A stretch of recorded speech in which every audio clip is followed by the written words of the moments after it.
Good evening ma'am. समझ में सब आता है, लेकिन अगर पूछ लिया जाए, अरे मैम आप ही बता दो, हमें तो पता नहीं है। अच्छा बताओ, किस किस को ये चीज अच्छी लगती है कि मैं वर्ड टू वर्ड पढ़ाती हूँ चैप्टर का एक एक वर्ड। मैम मुझे क्योंकि मैम हमारी जो शुरू शुरू में एसएसटी की मैम थी, मैम वो करवा देती थी लेकिन समझ में ही नहीं आता था। इसकी वजह से कोई फायदा हुआ है तुम लोगों को कि लाइन पूरा साल हो गया है एक एक लाइन पढ़ते पढ़ते जा रहे हो? यस मैम, मैम स्कूल में शो ऑफ करने का मिलता है ना, पहले से ही पढ़ा होता है चैप्टर।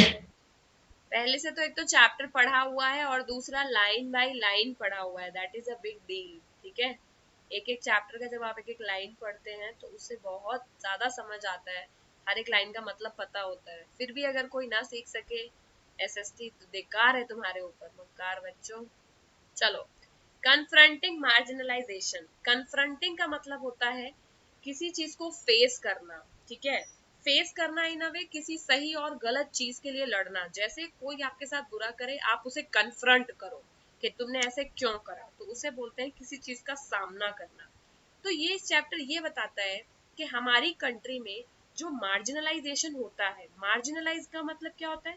मार्जिनलाइज्ड एक एक टर्म है जिसका मतलब होता है किसी को किनारा करना। ठीक है, खुशी ने थोड़ा अलग बोला, उसने बोला कि जब हम डिवाइड कर देते हैं, एक एरिया को अलग कर देते हैं, मतलब हल्का वही है, मतलब ये है कि किसी को किनारे कर देना। फॉर एग्जाम्पल, दो लोगों ने मिलकर के साइंस का प्रोजेक्ट बनाया, लेकिन एक इंसान ने पूरा क्रेडिट ले लिया, तो इसका मतलब उसने दूसरे को क्या किया? किनारे कर दिया, उसको मार्जिनलाइज कर दिया।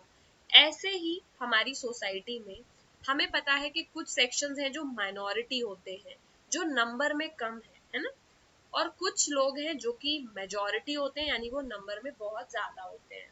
फॉर एग्जाम्पल, इंडिया में हिंदूज जो हैं वो मेजॉरिटी हैं, क्योंकि उनकी संख्या ज्यादा है, वो नंबर में बहुत ज्यादा है, और माइनॉरिटी कम है। अगर बात करें तो बुद्धिस्ट इंडिया में ज्यादा होंगे कि हिंदू, बताओ जरा। मैम हिंदू।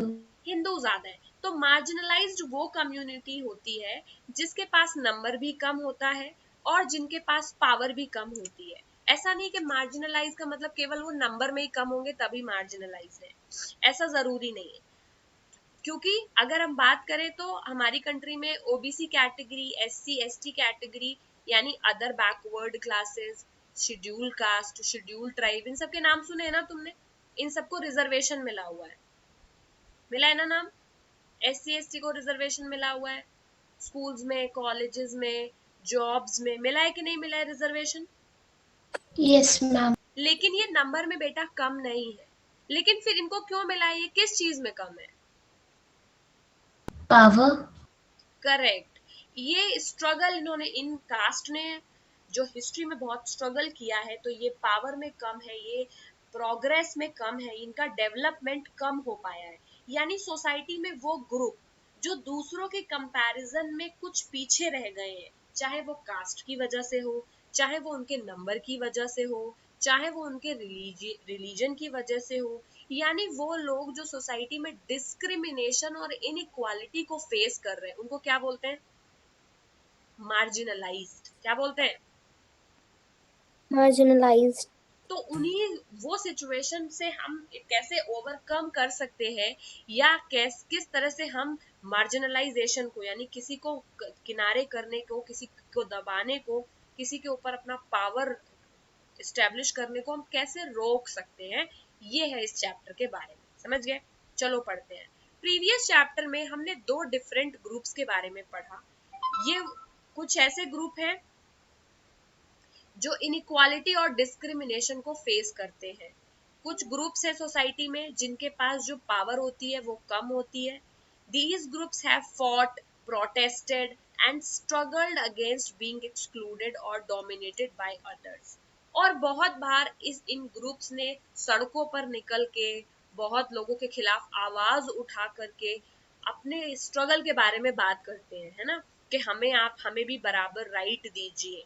तो ऐसा है, करते हैं कि नहीं? इंडिपेंडेंस के टाइम पे भी बहुत सारे जो कास्ट के लोग थे, यानी शेड्यूल कास्ट के लोग हैं या वीमेन हैं, वीमेन्स को भी तो मार्जिनलाइज्ड माना जाता है ना, क्योंकि मेन के कंपैरिजन में उनका डेवलपमेंट कम हुआ है।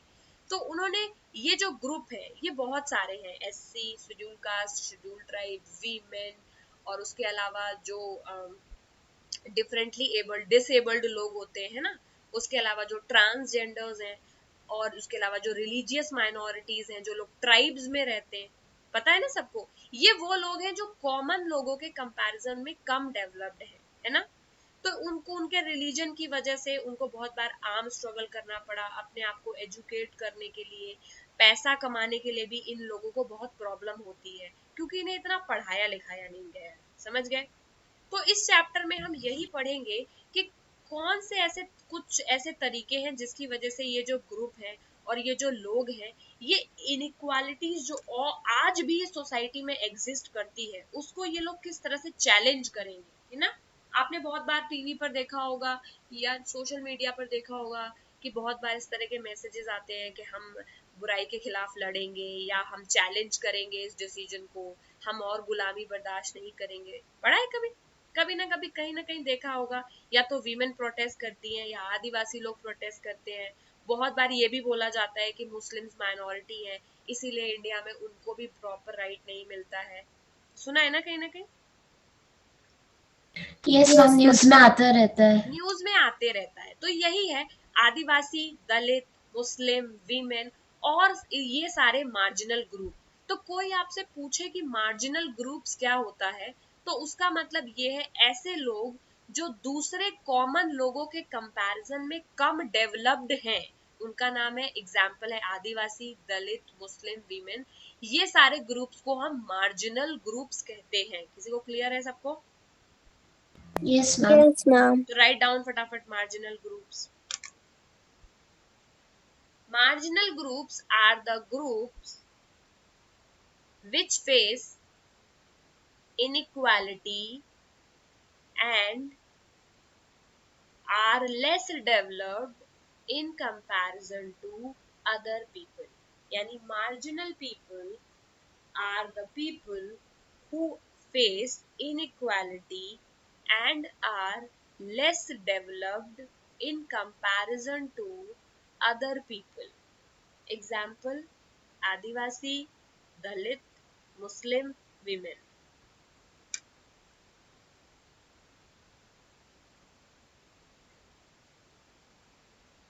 Mom, groups which are Which are less developed in comparison to other people.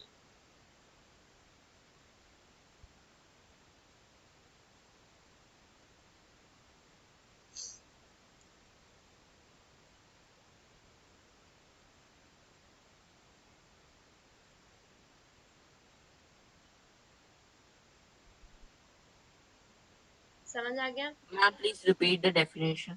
Marginal people are the people who face inequalities and they are less developed in comparison to other people.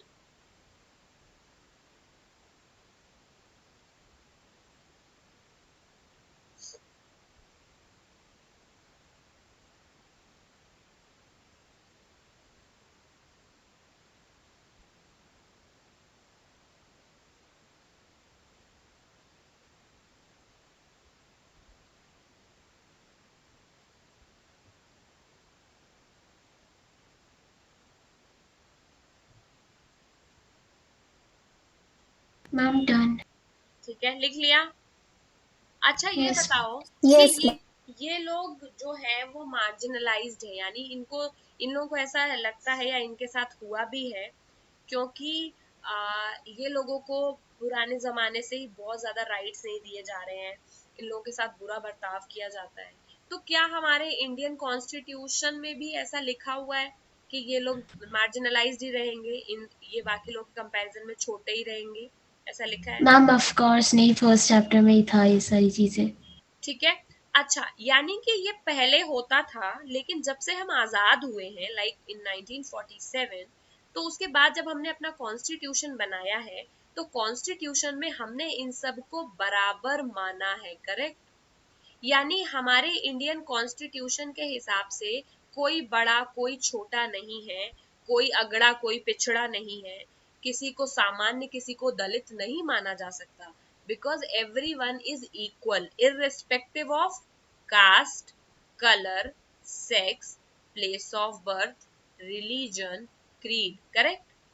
यानी चाहे आप किसी भी cast के हो, कोई भी आपका रंग हो, किसी भी जेंडर के हो, कहीं भी पैदा हुए हो और कोई भी रिलीजन हो, ठीक है, इन सब के बावजूद आप सबके सब बराबर हैं।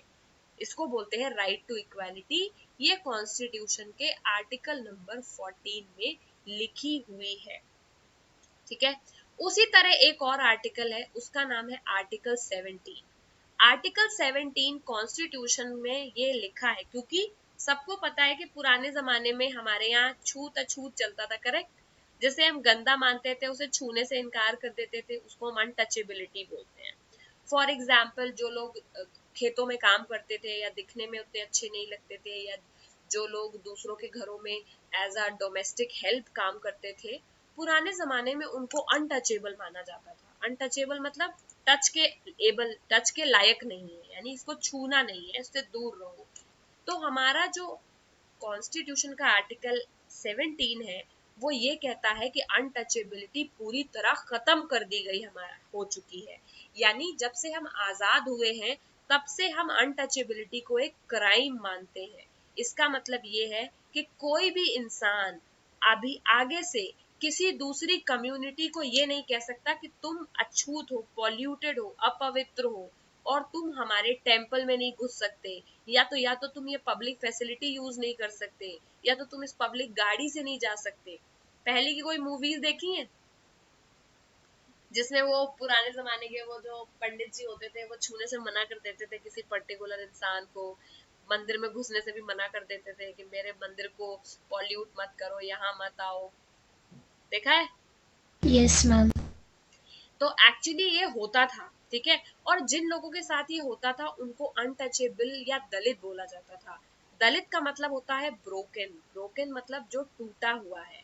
और ये यूज जानबूझ के ये टर्म यूज किया जाता है उन लोगों को हाईलाइट करने के लिए जिनके साथ सेंचुरीज ऑफ डिस्क्रिमिनेशन हुआ है। नहीं, एक दो साल नहीं, सदियों तक, 100 साल के कई ग्रुप्स तक जिनके साथ ये डिस्क्रिमिनेशन हुआ है, because of the caste system. Caste system क्या होती है बेटा? कास्ट सिस्टम एक सिस्टम है जिसमें किसी कास्ट को ऊपर माना जाता है और किसी को नीचे माना जाता है। सबको ये पता है कि ब्राह्मण्स को सबसे ऊपर माना जाता है, फिर क्षत्रिय, मैम ब्राह्मण सबसे ऊपर होते हैं मैम, और फिर वैश्य को सबसे क्षत्रिय, नीचे फिर माना जाता है। वैश्यास एंड देन शूद्रास। तो जिनकी मैं बात कर रही हूँ अनटचेबल, उनको शूद्रास बोलते थे। तो पुराने जमाने में कुछ लोग होते थे जो पंडित होते थे, यानी ब्राह्मण्स, या जो टेम्पल्स में काम करते थे, उनको सबसे ऊपर मानते थे। ऐसा मानते थे कि वो ज्यादा रेस्पेक्ट उनकी है। फिर क्षत्रियास यानी जो किंग लोग होते थे, जो वॉर में जाते थे, उनकी रिस्पेक्ट होती थी। फिर वैश्यास यानी जो ट्रेडर्स वगैरह होते थे, उनकी होती थी। और शूद्रास वो लोग होते थे जो दूसरों के घरों में काम करते थे, खेतों में काम करते थे, यानी जो गरीब लोग थे और जो लोग छोटे मोटे काम करते थे। तो ऐसे लोगों को शूद्र बोलते थे। उन्हीं को दलित बोलने लगे आगे चल के, और धीरे धीरे ये चीजें और कास्ट सिस्टम में बढ़ती चली गई और इन लोगों के साथ बहुत बुरा किया गया। और यही रीजन है कि गांधी जी ने इनका नाम दलित से बदल के क्या रख दिया था? हरिजन। तो गांधी जी ने दलित को नया टर्म दिया, उसको बोलते थे हरिजन। हरिजन का मतलब, हरि मतलब लॉर्ड विष्णु और जन मतलब बच्चे। यानी गांधी जी ने बोला कि ये दलित नहीं है, यानी अछूत नहीं है, इनको इनको ऐसे मत बोलो कि इनको कोई नहीं छू। इनफैक्ट ये तो लॉर्ड विष्णु के बच्चे हैं, है ना। तो इस तरह से धीरे धीरे इनके लिए अवेयरनेस आने लगी। और जब हम आजाद हो गए तो हमने इन लोगों को बराबरी का दर्जा दिया, राइट टू इक्वालिटी में, किसी को छोटा किसी को बड़ा नहीं माना। और आर्टिकल 17 में भी ये लिख दिया कि अनटचेबिलिटी पूरी तरह खत्म हो चुकी है, और दलित जो है उनको ना तो मंदिर आने से कोई रोक सकता है, ना तो स्कूल में पढ़ने से कोई रोक सकता है, ना तो कोई public park, public well use करने से मना कर सकता है। हमने 7th में स्टोरी देखी थी ना कि किस तरह से, कौन तो क्या नाम था उनका जिनको स्कूल के बाहर डॉक्टर बी पढ़ाते आर थे? अम्बेडकर।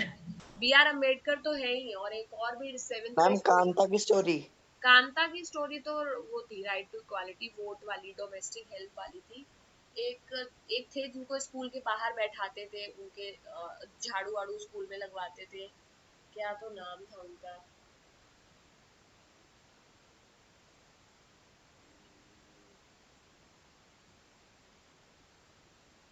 अरे एक स्टोरी कांता की थी और उसके अलावा दो और स्टोरी थी ना, एक रिलीजियस की थी जिसमें किसी को घर नहीं देते थे, मैम अंसारी शेख की डॉक्टर वाल्मीकि। हाँ हाँ, रामकृष्ण वाल्मीकि की स्टोरी थी और अंसारी शेख की स्टोरी थी जिनको रिलीजन की वजह से कोई घर नहीं दे रहा था रहने के लिए।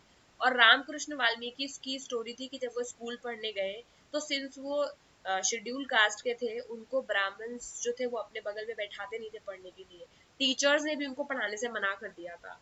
फिर लेकिन बाद में उन्होंने ये डिस्क्रिमिनेशन बहुत झेला और बाद में उन्होंने उस चीज के खिलाफ आवाज उठाई। तो ओम प्रकाश वाल्मीकि की स्टोरी याद है? Yes ma'am. है ना? तो उसी तरह आर्टिकल जो 17 है वो ये बात करता है कि अनटचेबिलिटी बिल्कुल होनी नहीं चाहिए, यानी सारे लोग बराबर है, कोई ऐसे मत करो कि इसको मत छुओ ये पॉल्यूटेड है, या इससे बात करो तो ये तो पॉल्यूटेड नहीं है। इस तरह की कोई भी चीज इंडियन कॉन्स्टिट्यूशन में नहीं मानी गई है, समझ गए? Yes ma'am. और सेम चीज आर्टिकल 15 में भी लिखी है जो ये कहता है कि इंडिया का कोई भी सिटीजन, उसके साथ कोई भेदभाव नहीं किया जाएगा। No citizen of India shall be discriminated. Discriminated का मतलब किसी के साथ अलग करना, उसको अलग करना, उसको दूसरों से डिफरेंट मानना। तो उसने बोला आर्टिकल 15 ने कि कोई भी इंडिया का जो इंसान है यानी सिटीजन है, उसको उसके खिलाफ कोई डिस्क्रिमिनेशन नहीं किया जाएगा, चाहे वो किसी भी रिलीजन का हो, चाहे किसी भी रेस का हो, चाहे किसी भी कास्ट का हो, चाहे उसका कोई भी प्लेस ऑफ बर्थ हो। तो इसीलिए जो दलित्स हैं वो भी उतने ही इक्वल हैं जितना कि कोई नॉर्मल मैन। ठीक है, क्लियर है? Yes ma'am. तो यू कैन राइट डाउन उसके नीचे constitution of India, constitution of India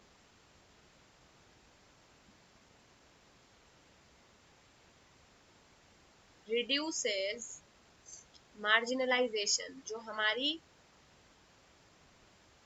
constitution of India है वो मार्जिनलाइजेशन को खत्म करती है। ठीक है? मैम ये मार्जिनलाइजेशन का है? क्या? मैम ये डेफिनेशन में मार्जिनलाइजेशन की?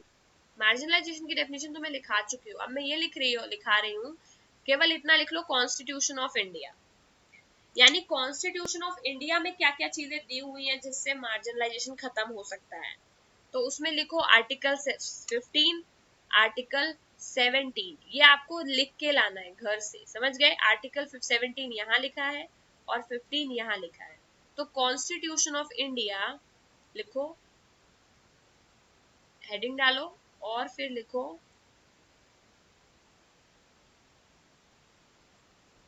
नीचे constitution of India ends marginalisation, या फिर सीधा लिखो constitution of India does not,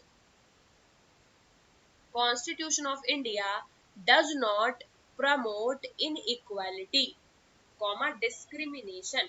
यानी कॉन्स्टिट्यूशन ऑफ इंडिया जो है वो इस सब बातों को नहीं मानता है कि कोई एक दूसरे से अलग है या फिर इक्वल नहीं है। तो constitution of India does not promote inequality, in equality नहीं, in equality, inequality and discrimination।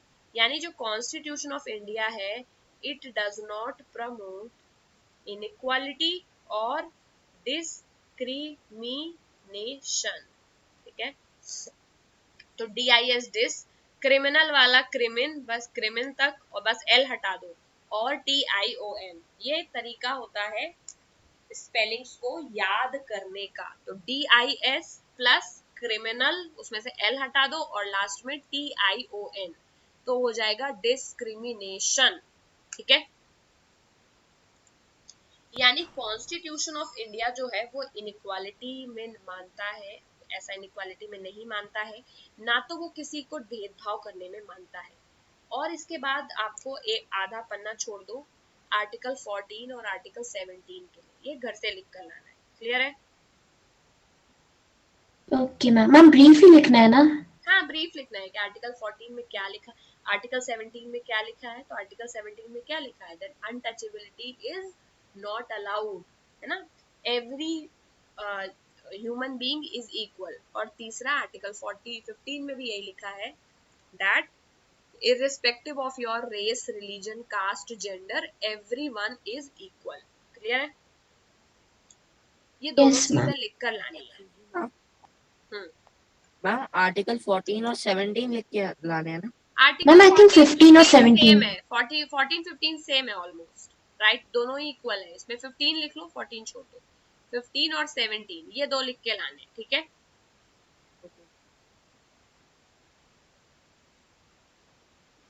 तो हमारे कॉन्स्टिट्यूशन ने दलित्स को इतना ज्यादा राइट दिया है, शेड्यूल कास्ट को, इसीलिए आज उनके पास ये राइट है कि अगर उन्हें कभी ऐसा लगता है कि उनके साथ बुरा बर्ताव किया गया है, किसी इंसान ने किया है या फिर कुछ लोगों ने उन्हें बुली करने की कोशिश की है, यहाँ तक कि अगर उन्हें ऐसा लगता है कि ये काम भले ही खुद गवर्नमेंट के एम्प्लॉयज ने क्यों ना किया हो, तो वो ये क्या कर सकते हैं, वो इसके खिलाफ कंप्लेन कर सकते हैं, वो पुलिस स्टेशन में जाकर के एफआईआर भी लिखवा सकते हैं, है ना। एक एक्ट है, उसका नाम है हरिजन एक्ट, ठीक है।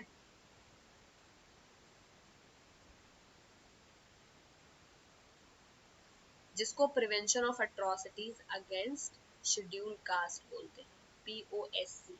आप बहुत छोटे से सब मत जानो, ये समझो कि बस एक कानून है, उस कानून के हिसाब से एक लॉ है इस कंट्री में, इस लॉ के हिसाब से अगर माइनॉरिटी कम्युनिटी स्पेशली एससी और एसटी के साथ कोई बुरा बर्ताव करता है और उनको ये लगता है कि उनके साथ डिस्क्रिमिनेशन किया जा रहा है, उनको छूत अछूत बोला जा रहा है, उनको दलित बोला जा रहा है, उनको चिढ़ाया जा रहा है, या फॉर दैट मैटर में मारा पीटा जा रहा है, तो वो कोर्ट जा सकते हैं, पुलिस स्टेशन जा सकते हैं, समझ गए।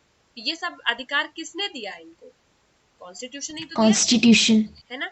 तो इसीलिए आज के टाइम पे हमारे सोसाइटी में बहुत ज्यादा इक्वालिटी की बातें चलती है, क्योंकि अब इंडियन कॉन्स्टिट्यूशन ने उन सबको ही बराबर अधिकार दिया है।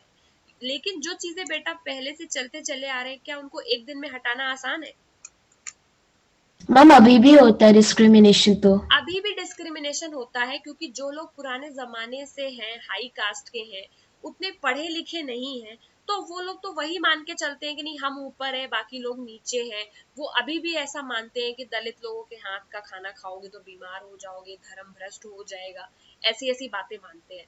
लेकिन जैसे जैसे सोसाइटी में पढ़ाई और होती जा रही है, जैसे तुम लोग पढ़ रहे हो, मैंने पढ़ा है, तो जैसे जैसे जनरेशन में लोग पढ़ते जा रहे हैं, वैसे वैसे वो इस चीज को समझते हैं कि इंसान तो सारे ही बराबर होते हैं, करेक्ट, यस मैम। कोई ऊपर कोई नीचे तो होता है नहीं। तो वही चीज है। लेकिन पुराने के जमाने के जो लोग अभी भी ओल्ड एज के हैं, या जो पुरानी चीजों में बिलीव करते हैं, उनको आसान नहीं है इतना एक दिन में उनको कन्विंस करना कि नहीं सारे लोग बराबर हैं। और यही रीजन है कि कॉन्स्टिट्यूशन में लिख भी देने के बाद में भी बहुत जगहों पर आज भी इन लोगों के साथ में क्या होता है, डिस्क्रिमिनेशन होता है।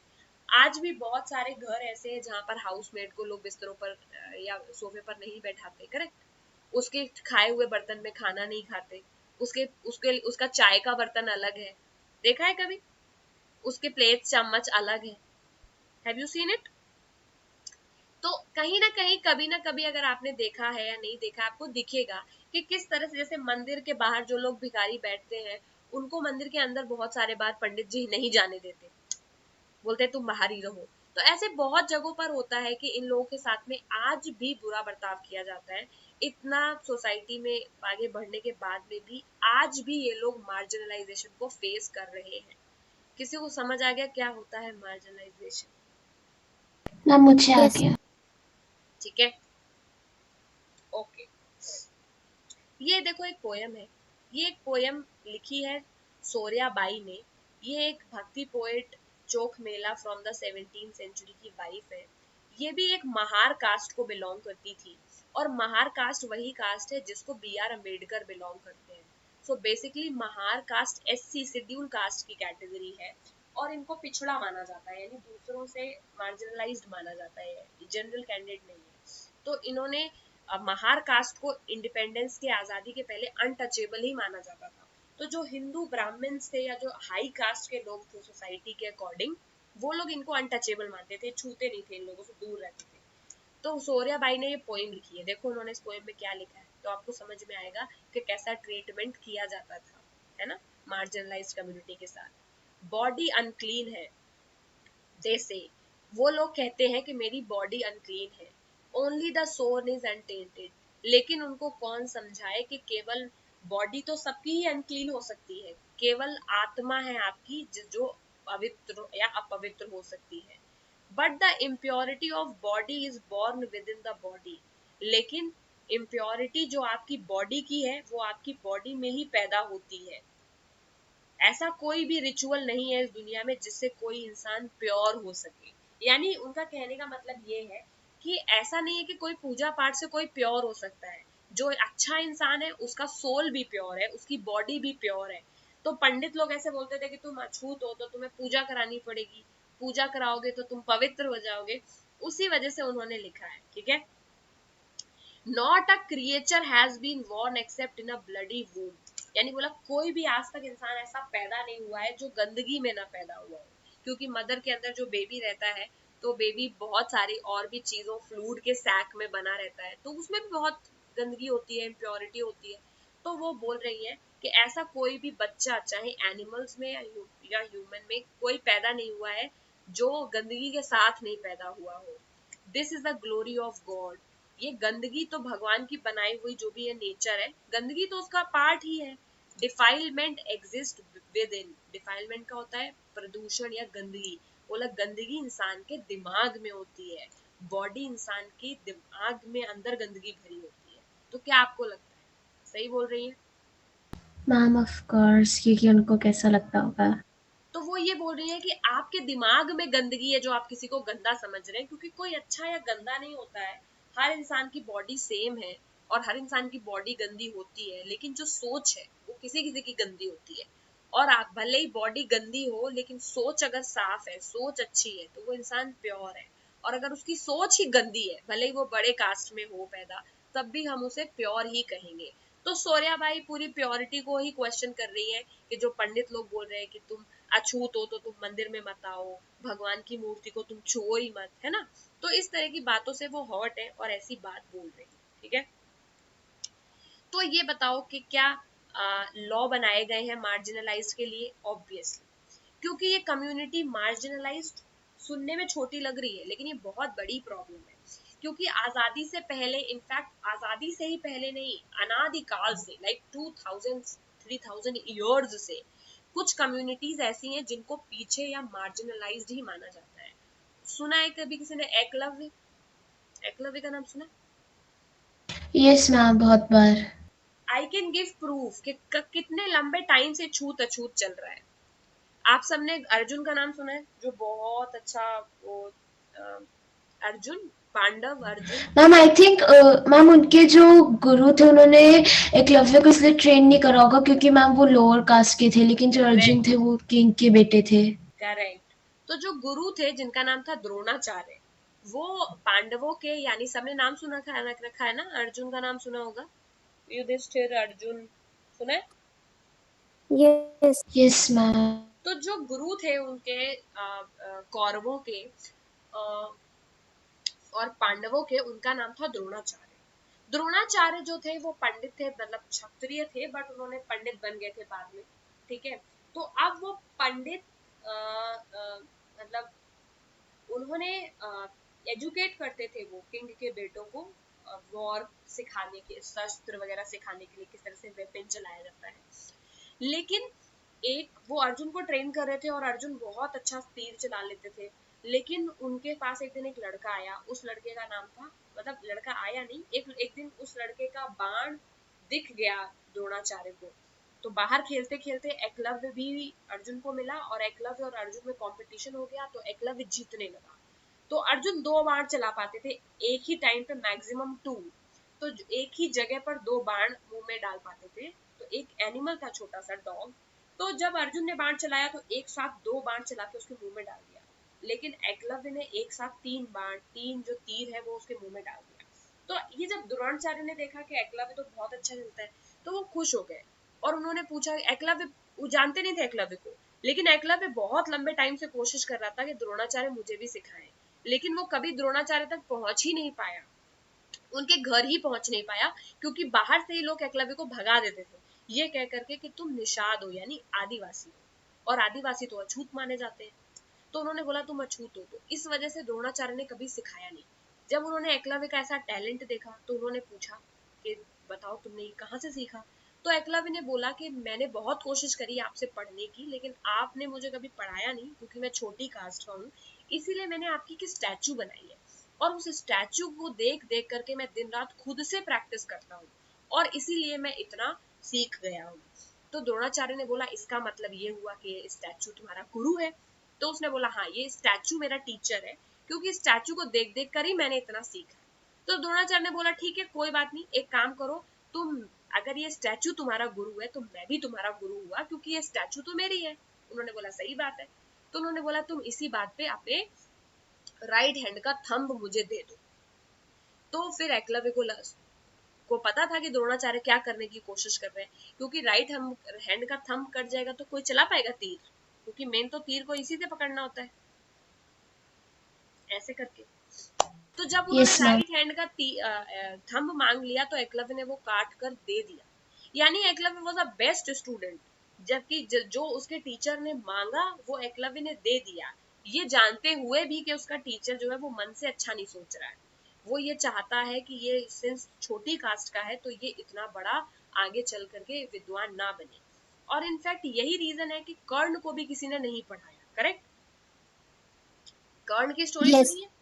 तो कर्ण भी, क्योंकि वो पैदा तो हुए थे, पांडवों के भाई थे, लेकिन कर्ण भी ऐसे ही थे, क्योंकि उनको भी बहुत शौक था तीर चलाने का, लेकिन जो परशुराम थे जिनके पास वो सीखने गए, उनको ये पता ना चल जाए कि छोटी कास्ट के हैं, इसलिए कर्ण झूठ बोल करके उनके पास रहे कि हम तो ब्राह्मण हैं, और ये बोल करके कर्ण ने परशुराम से सब कुछ सीख लिया।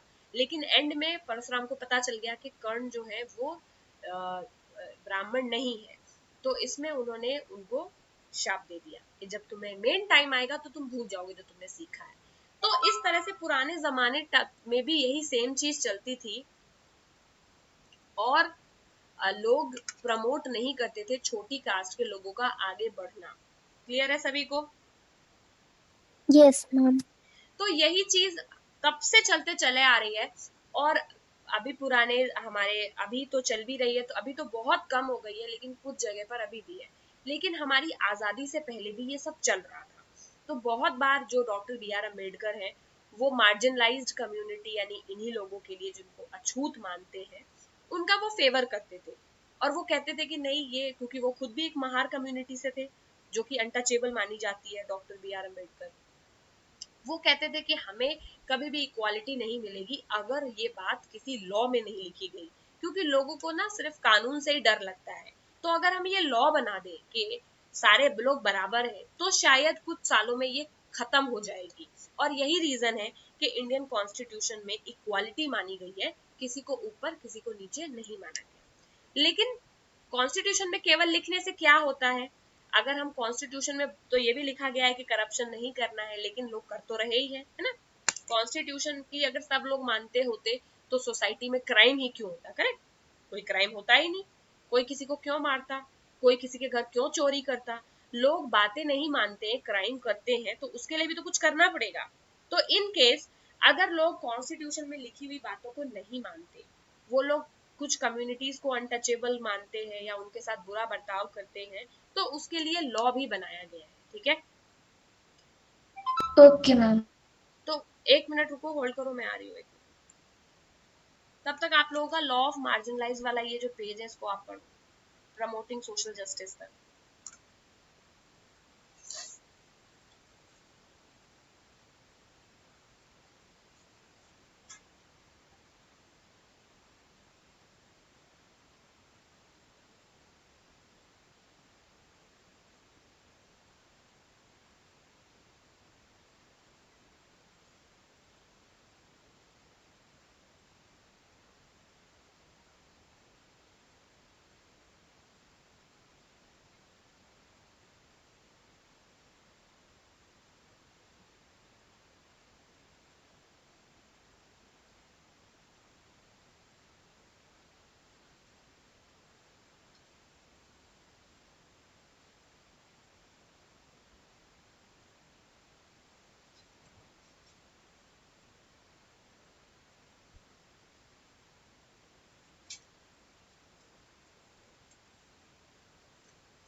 पढ़ लिया?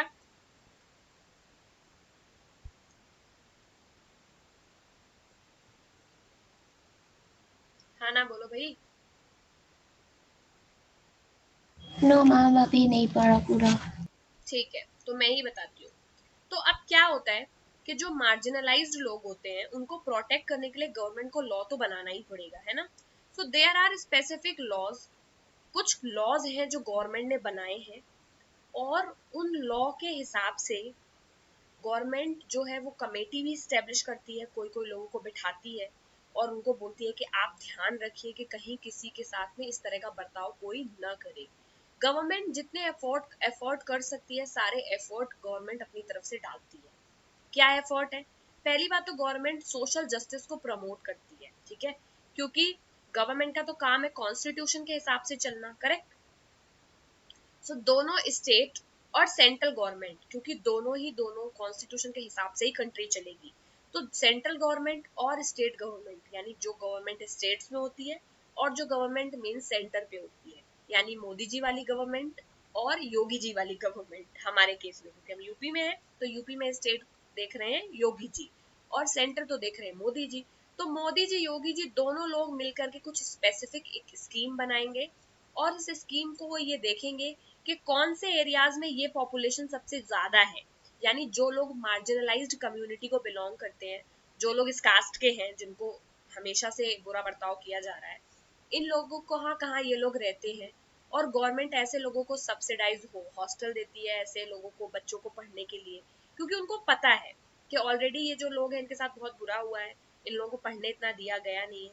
तो ऐसे बच्चों को जो इस कम्युनिटी के हैं, गवर्नमेंट उनको फ्री भी एजुकेशन देती है, सब्सिडी देती है, यानी बहुत कम पैसे में हॉस्टल प्रोवाइड कराती है।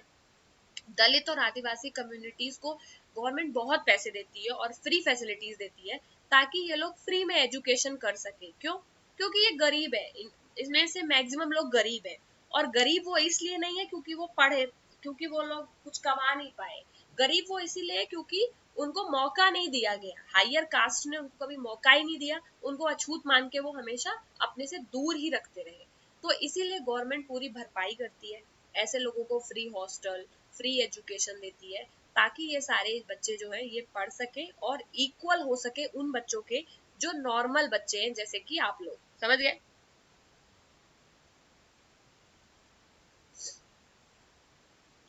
उसके अलावा गवर्नमेंट रिजर्वेशन भी देती है। एक और जो दूसरी चीज जो गवर्नमेंट करती है वो गवर्नमेंट रिजर्वेशन देती है। रिजर्वेशन सबको पता है ना? रिजर्वेशन ये है कि कुछ जो सीट्स होती है इलेक्शन में भी, यहाँ तक की यानी जो भी इलेक्शन होने वाले अगले महीने यूपी में, उसमें भी कुछ जो सीट्स होती हैं वो रिजर्व्ड होती हैं एससी एसटी के लिए, समझ गए? Okay ma'am. यानी इलेक्शंस में भी, जॉब्स में भी, है ना, और कॉलेजेस में भी, इन सब जगह क्या होता है, सीट्स गवर्नमेंट ने रिजर्व कर दी। सबको पता है ना ये बात, एससी एसटी ओबीसी सारी सीट्स रिजर्व है।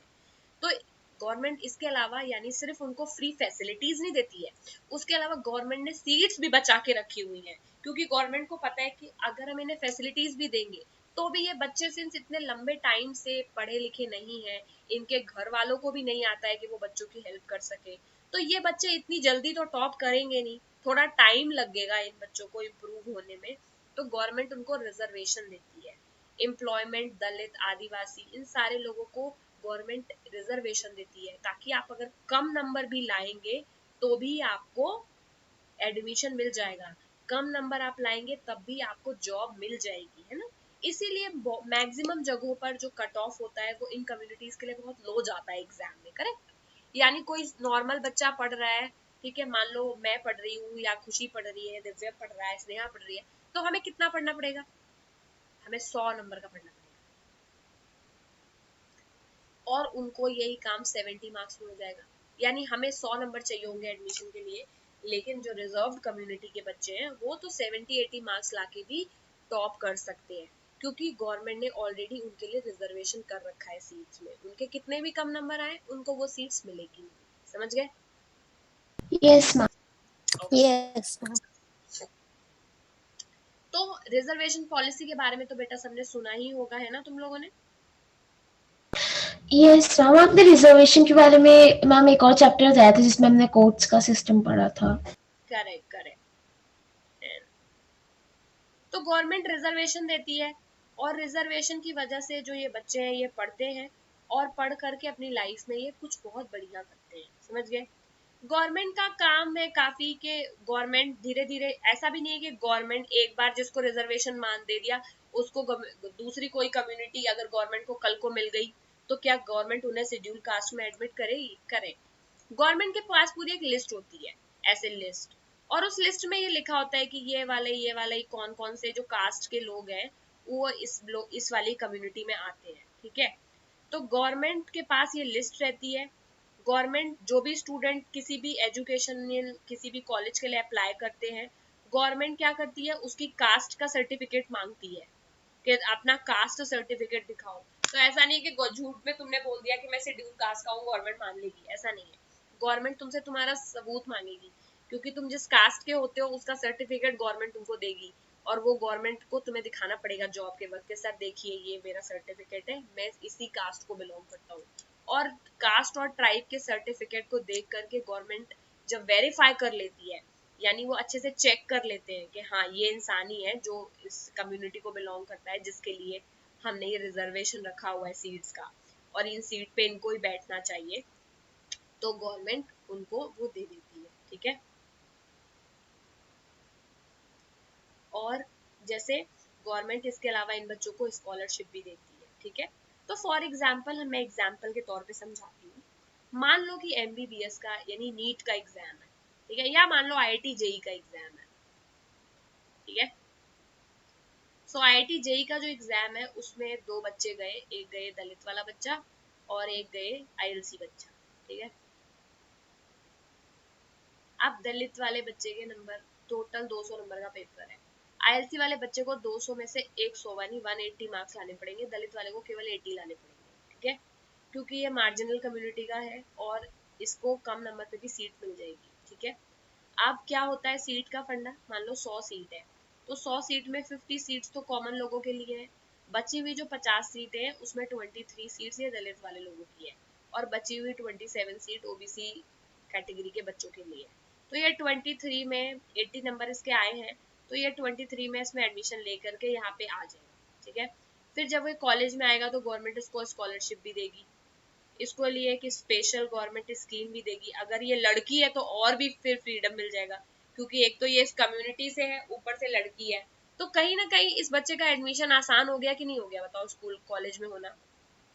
क्योंकि Yes, ma'am. गवर्नमेंट ने एक तो एग्जाम में नंबर भी कम कर दिए कि कम नंबर लाओ और एडमिशन ले लो, और दूसरा जब ये बच्चा गया तो इसको स्कॉलरशिप भी दे दिया, फ्री में पैसे भी दे दिए। तो गवर्नमेंट इतना सब करती है ताकि ये कम्युनिटी के जो बच्चे ये आगे बढ़े, और इसीलिए इन जाने स्कूलों का जो कट ऑफ मार्क्स होता है यानी जितने पे इनको एडमिशन मिलता है ये काफी लो होता है, ठीक है। और ये सब गवर्नमेंट के सोशल जस्टिस का प्लान है, समझ गए। Yes, ma'am. ओके। उसके बाद गवर्नमेंट सिर्फ इतना ही नहीं करती है कि इन लोगों को प्रमोट करे, इन लोगों की जो लोकल कस्टम्स होती हैं इसको भी गवर्नमेंट प्रोटेक्ट करती है।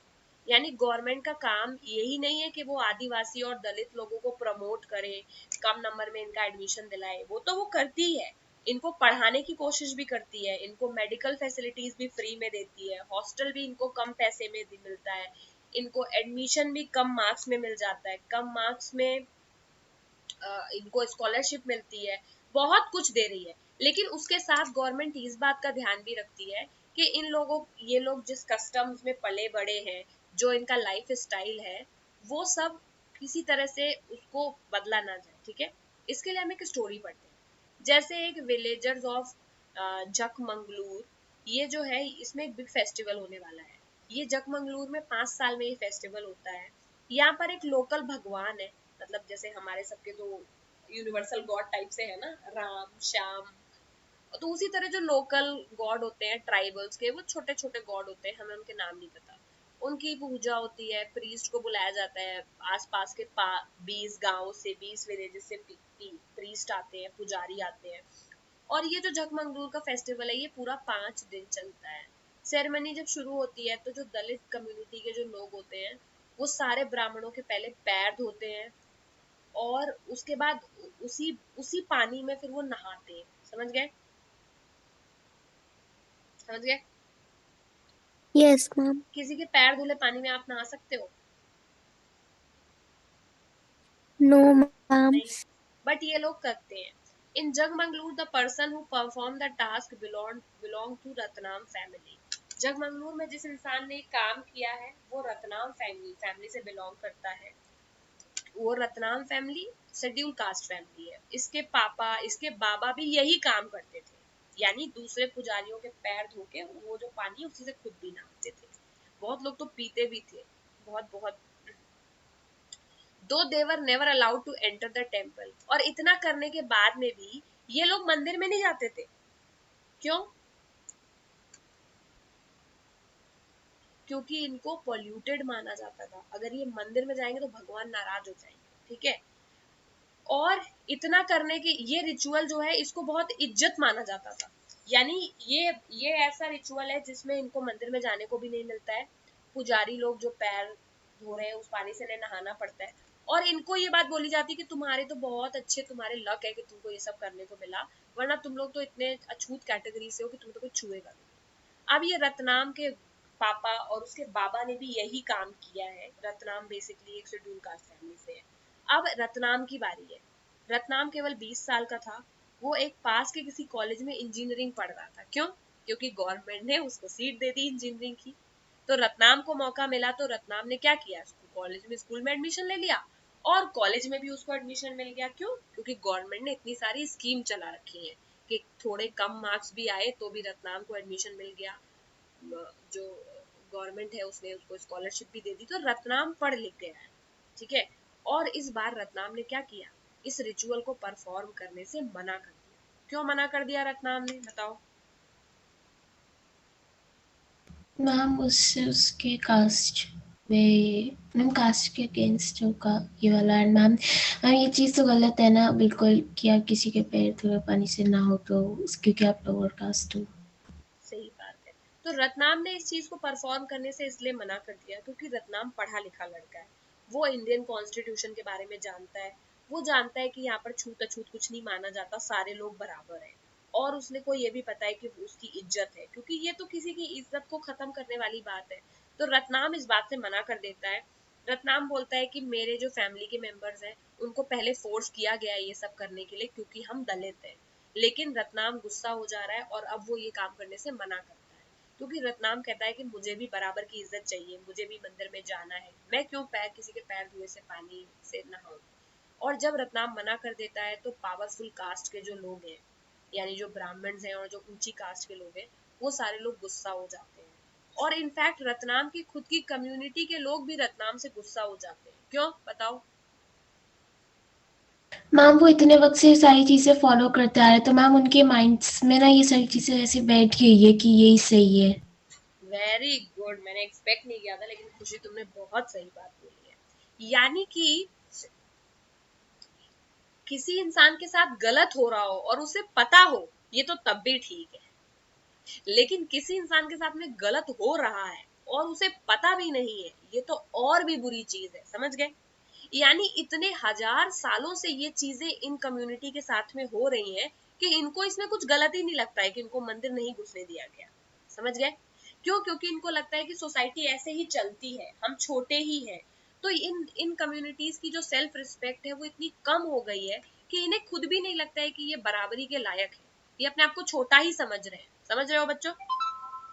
और इसीलिए यस मैम। जो रतनाम की जो विलेज के लोग हैं उसके कास्ट के लोग भी रतनाम से गुस्सा हो गए, क्योंकि उसको उनको ऐसा लगता है कि बताओ ये छोटा लड़का, इसमें इतनी हिम्मत आ गई, गट्स टू रिफ्यूज, कि इसने मना कर दिया।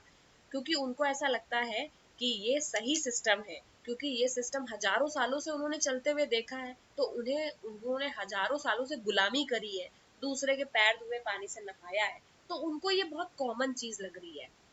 तो और कुछ लोग तो ये भी मानते हैं कि रतनाम को पढ़ा दिया गया है, इसी वजह से ये सब कुछ हो रहा है। ना रतनाम को पढ़ाया जाता और ना रतनाम का इतना दिमाग खराब होता। क्या लगता है आपको? मैम आई थिंक वो गलत है, क्योंकि मैम हो भी तो सकता है इतने सालों से जो चल रहा हो थोड़ी ना हमेशा सही हो। करेक्ट। तो जो इतने सालों से होता चला आ रहा है, ये सही है इस बात की गारंटी कौन लेगा? यही बात तो राजा राम मोहन रॉय ने भी बोली थी जब वो कास्ट सिस्टम के अगेंस्ट थे, कि जो सदियों से चला आ रहा है, सती जैसे कि पति के मरने पर पत्नी को भी आग में कूद के जान देनी होती थी, उसको सती बोलते हैं, तो सब लोग कर रहे थे सदियों से। तो राजा राम मोहन राय बोले कि जो मरा नहीं है उसको जिंदा आग में कुदा देना, ये कौन सी कहाँ का रिचुअल है? तो बोले ये तो ऐसा ही होता है, सदियों से हो रहा है। तो उन्होंने बोला कि अगर सदियों से हो रहा है तो क्या ये सही है? तो बताओ, कोई गलत काम भी तो सदियों से हो सकता है ना। तो इसीलिए रत्नाम को जो लोग बोल रहे हैं कि इसको पढ़ा दिया, यही सबसे बड़ी प्रॉब्लम है। ना तो ये पढ़ता और ना इसमें इतनी हिम्मत आती कि ये रिचुअल करने से मना करता। और कुछ लोग तो ये भी बोल रहे हैं कि इसकी कितनी हिम्मत है कि अपने आप को ये बड़े लोगों से, यानी बड़ी कास्ट के लोगों से कंपेयर कर रहा है। फिर क्या हुआ? दोस्त from Ratnam own caste were fearful of angering the powerful. और रत्नाम के जो खुद के कास्ट के लोग हैं, वो लोग इतने डरे हुए हैं, उनके अंदर तो कोई सेल्फ रिस्पेक्ट ही नहीं है, वो लोग तो बड़े पावरफुल लोगों से डरे हुए हैं। बहुत सारे रत्नाम के कास्ट के लोग तो डेली वेज लेबर की तरह काम करते हैं दूसरों के खेतों में, ठीक है। यानी जो पावरफुल कास्ट के लोग हैं उनके पास बड़े जमीन है, बड़े मकान है, बड़े घर है, उन्हीं के खेतों में ये रत्नाम के कास्ट वाले लोग काम करते हैं। और जो डोमिनेंट कास्ट होती है, जिसके पास ज्यादा पैसा होता है, वही दूसरों को दबाती है। तो रत्नाम के कास्ट वालों को अब ये डर लग रहा है कि कहीं ऐसा ना हो कि कल को ये लोग अपने खेतों में हमें बुलाना बंद कर दें। हमको अगर ये काम ही नहीं देंगे तो हम जिएंगे कैसे? और फिर वो, सिंस वो पढ़े लिखे नहीं है, तो उन्हें भगवान का डर भी लग रहा है, क्योंकि वो इतने सालों से मंदिरों में नहीं घुसे हैं। और पंडितों ने उन्हें ये विश्वास दिला दिया कि अगर तुम मंदिर में घुसोगे तो भगवान नाराज हो जाएंगे। तो अब उन्हें ये डर भी लग रहा है कि कहीं ऐसा हुआ कि हम मंदिर में घुसे और भगवान को गुस्सा आ गया, तो क्या होगा बताओ। मैम उनको तो ऐसा लग रहा होगा ना कि शायद से वो मारे जा सकते हैं, या कोई ऐसा सम स्टूपिड सा सुपरस्टिशियस। करेक्ट। या फिर उनको ये लग रहा होगा कि कहीं ऐसा ना हो कि भगवान कल पूरी रात में तूफान लाए और हम सबको मार दे, क्योंकि वो पढ़े लिखे नहीं है, तो उनको ऐसा ही लग रहा होगा ना। सच बताओ, कि भगवान को यस मैम। गुस्सा हो गए तो हम सब मर सकते हैं।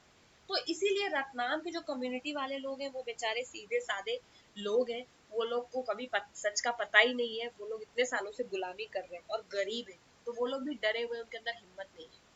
रत्नाम इतने में आर्ग्यू करता है कि आज तक कोई भी सिंगल दलित नहीं है जिसने एंट्री करी होगी, यानी टेम्पल में दलित की एंट्री मना थी, उनको घुसने देते हैं मंदिरों में। तो उन्होंने बोला, how could the deity be angry with them. Ratnam ने बोला कि आज तक एक भी दलित इंसान ने कभी मंदिर में कदम नहीं रखा है, तो भगवान कैसे उनसे नाराज हो सकते हैं? ठीक है। फिर क्या हुआ? Powerful caste decided to teach Ratnam a lesson. और इतने में जो पावरफुल लोग थे, उन्होंने क्या सोचा कि आइए, रत्नाम बहुत ज्यादा बोल रहा है, हमें तो इसे अब एक सबक सिखाना पड़ेगा। फिर उन्होंने क्या किया? His community was ordered to ostracize him and his family. उसकी जितने भी रत्नाम के कास्ट के जो लोग थे, उनको बोला गया कि आप रत्नाम को क्या करो। ऑर्केस्ट्राइज का क्या मतलब होता है? ऑस्ट्रेसाइज मैम उसको घर में बंद कर देना, या फिर मैम उसको बाहर ना जाने देना, रिस्ट्रिक्शंस लगाना शायद। ऑस्ट्रेसाइज का मतलब होता है बेदखल करना सोसाइटी से, उनको बहिष्कार कर देना, उनको निकाल देना। तो जो पावरफुल कास्ट के लोग हैं, क्योंकि रत्नाम के कम्युनिटी के लोग अभी डरे हुए हैं क्योंकि वो लेबर है, उनको ऐसा लगता है कि कहीं ऐसा ना हो कि गुस्सा हो जाए ये लोग और हमें काम ना दें, या फिर भगवान गुस्सा हो जाए और हमको पनिश करे। तो जो तभी रत्नाम आर्ग्यू करते रहता है कि भगवान हमें पनिश नहीं करेंगे, क्योंकि आज तक तो हम कभी टेम्पल में गए ही नहीं। लेकिन जो पावरफुल कास्ट के लोग हैं, ये सारी बातें सुन करके उनको गुस्सा आ गया कि रत्नाम में इतनी हिम्मत कैसे हुई कि वो अपने आप को हम सबसे कंपेयर कर रहा है।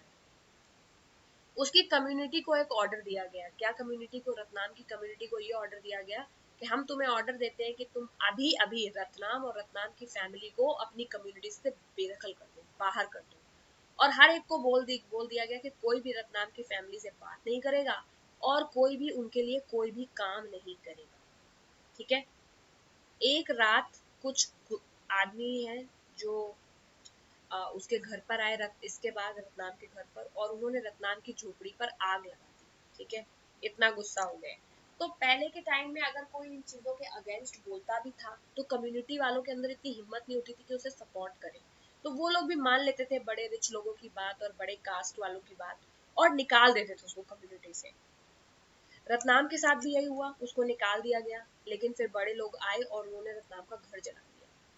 ही managed to escape with mother, और रत्नाम उसमें में अपनी माँ के साथ जैसे तैसे बच करके भागा। फिर क्या हुआ, रत्नाम सिंस पढ़ा लिखा है, वो पुराने जमाने का नहीं नए जमाने का लड़का है। रत्नाम गया सीधा पुलिस स्टेशन। मैंने क्या बताया था कि गवर्नमेंट ने लॉ भी बनाया है, करेक्ट, कि अगर किसी को लगता है कि उसके साथ बुरा बर्ताव किया गया है तो वो आदमी क्या कर सकता है, बताओ। कोर्ट में मैम जाके वो केस फाइल कर सकता है।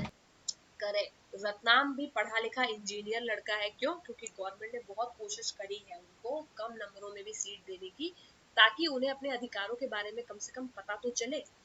रत्नाम फिर केस फाइल करने जाता है लोकल पुलिस स्टेशन, और जो यही एक्ट है, इसका मैं बता रही ना, प्रिवेंशन ऑफ एट्रोसिटी। तो शेड्यूल्ड कास्ट और शेड्यूल्ड ट्राइब के लिए एक प्रिवेंशन ऑफ एट्रोसिटीज का मतलब है अत्याचार को बंद करना। प्रिवेंशन का मतलब बंद करना, एट्रोसिटी का मतलब अत्याचार। यानी शेड्यूल्ड कास्ट और शेड्यूल्ड ट्राइब के लोगों के लिए अत्याचार को बंद करने वाला एक कानून है।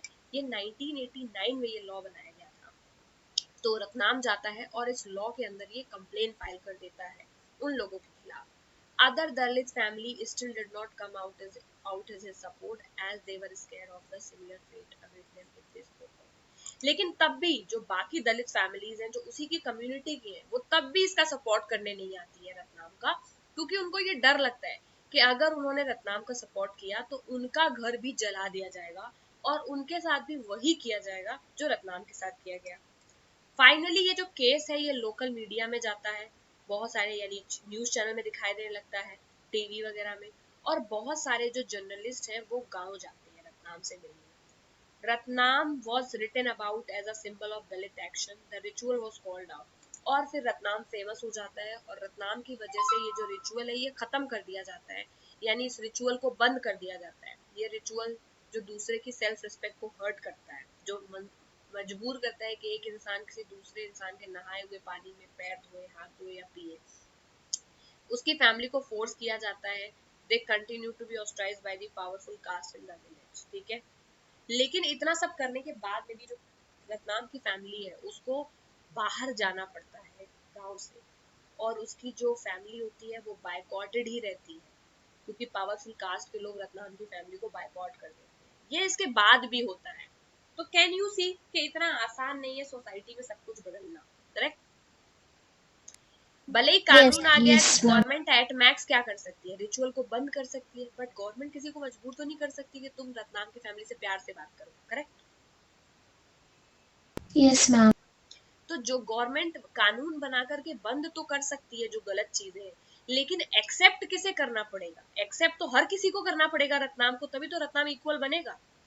अगर गवर्नमेंट बंद भी कर दे ये रिचुअल और तब भी गांव के लोग रत्नाम से बात ना करें तो क्या रत्नाम इक्वल रह पाएगा?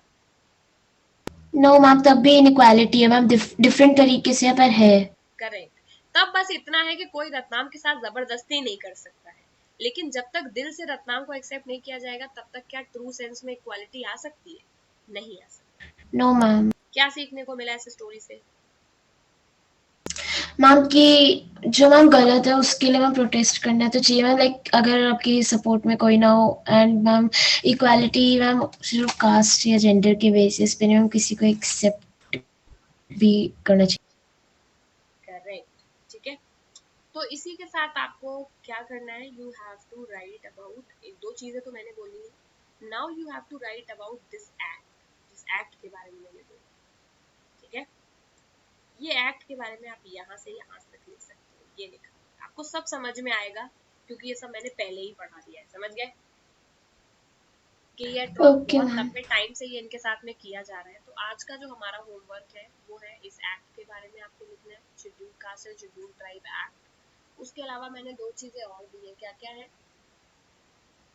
मैम आर्टिकल 15 एंड 17 को ब्रीफ में लिखना है।